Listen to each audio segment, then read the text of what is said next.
শুভ সন্ধ্যা বন্ধুরা। আজকে নিউজ 18 বাংলায় একটা অত্যন্ত গুরুত্বপূর্ণ খবর এসেছে। সেটা হচ্ছে যে আমাদের রাজ্য মন্ত্রিসভা ওবিসি সংরক্ষণ নীতি সেটা চূড়ান্ত করেছে।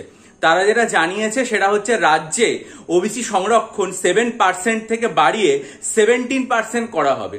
অর্থাৎ ওবিসি সংরক্ষণ 7% থেকে বাড়িয়ে 17% নিয়ে যাওয়া হবে এবং আসন্ন বিধানসভার যে অধিবেশন রয়েছে সেই অধিবেশনে এই ওবিসি সংক্রান্ত যে নীতি সেটা বিধানসভায় পেশ করা হবে। সরকারি চাকরি এবং বিভিন্ন রকম নিয়োগ বা অন্যান্য ক্ষেত্রে ওবিসি সংরক্ষণের এই নীতি চূড়ান্ত করেছে রাজ্য। এটা মানে নিউজ 18 যে মানে বাংলা তার খবরে বলা হচ্ছে। পাশাপাশি যেটা বলা হচ্ছে সেটা হচ্ছে যে রাজ্য মন্ত্রিসভার এই যে সিদ্ধান্ত সেটা তারা গ্রহণের ক্ষেত্রে কিন্তু অবশ্যই মানে হাইকোর্টের যে রায় সেটাকে মান্যতা দেওয়া হয়েছে।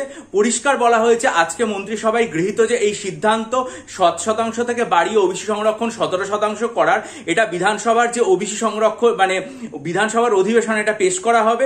নবান্ন সূত্রে এই খবরটাই মানে পাওয়া যাচ্ছে। আর বলা হয়েছে যে 140টা জাতিকে ওবিসি তালিকার অন্তর্ভুক্ত করা হয়েছে। 76টা জাতিকে সমীক্ষার ভিত্তিতে নতুন করে অন্তর্ভুক্ত করা হলো। আগে থেকে থাকা 66টা জাতির মধ্যে 64টাকে অন্তর্ভুক্ত করা হয়েছে। বাকি দুটো নিয়ে সমীক্ষা চলছে এবং সমীক্ষার ভিত্তিতে তাদের অন্তর্ভুক্ত করার ব্যাপারে সিদ্ধান্ত হবে। নবান্ন সূত্রে এই খবর বলে এটা জানিয়েছে। এখন বিভিন্ন ধরনের চাকরির পরীক্ষার ক্ষেত্রে আমরা যেটা জানি যে ওবিসি সংরক্ষণের ক্ষেত্রে একটা জট রয়েছে। আজকে যদি রাজ্য মন্ত্রিসভার এইরকম একটা বৈঠকে সিদ্ধান্ত হয় এবং সেটা তার পরবর্তীকালে মানে বিধানসভায় পেশ করা হয় বা পরবর্তীকালে সুপ্রিম কোর্টে যে শুনানি চলছে সেখানে পেশ করা হয়, তারপরে কি আউটকাম সেখান থেকে বেরিয়ে আসে সেটা আমরা নজর থাকবে এবং সেটা চ্যানেলে জানাবো। তার জন্য চ্যানেলটা সাবস্ক্রাইব করুন, বেল আইকন প্রেস করুন, ভিডিওটা ভালো লাগলে লাইক করে বন্ধুদের মাঝে ছড়িয়ে দিন এবং আপনাদের মূল্যবান মতামত দিয়ে আমায় ঋদ্ধ করবেন। ভালো থাকুন, চ্যানেল সাবস্ক্রাইব করে বেল আইকন প্রেস করুন এবং ভিডিওটা বন্ধুদের মাঝে ছড়িয়ে দিন, লাইক করে। ভালো থাকবেন।